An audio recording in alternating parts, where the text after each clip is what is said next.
ప్రార్థన అంటే దేవునితో మాట్లాడటమే. ఈ విషయం మనందరికీ బాగా తెలుసు. మన హృదయంలో ఉన్న మాటలు భయభక్తులు కలిగి ప్రభువుతో చెప్పుకోవడమే ప్రార్థన. అలా ప్రార్థించేటప్పుడు దేవుణ్ణి ఎన్నో అడుగుతూ ఉంటాము, దేవుని దగ్గర నుంచి ఎన్నో పొందుకుంటూ ఉంటాము. కానీ మీకు ఒక రహస్యం చెప్పమంటారా?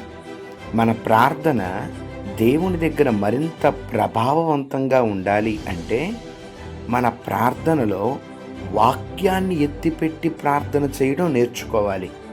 ఎప్పుడైతే మన వాక్యాన్ని మన ప్రార్థనలో ఇమిడ్చి ప్రార్థించడం ప్రారంభిస్తామో దానివల్ల మొదటిగా మన ప్రార్థనలో వాక్యానుసారమైన మాటలు నింపబడతాయి.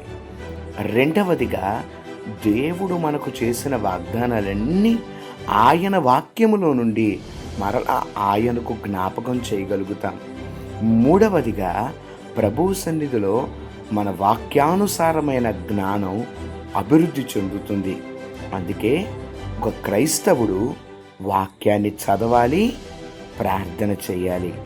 ఈ రెండిటినీ కలిపి వాక్యాన్ని ప్రార్థనలో ఎత్తిపెట్టి ప్రార్థనగా మార్చి వాక్యానుసారమైన ప్రార్థన, వాక్యముతో మిళితమైన ప్రార్థన చేయగలగాలి.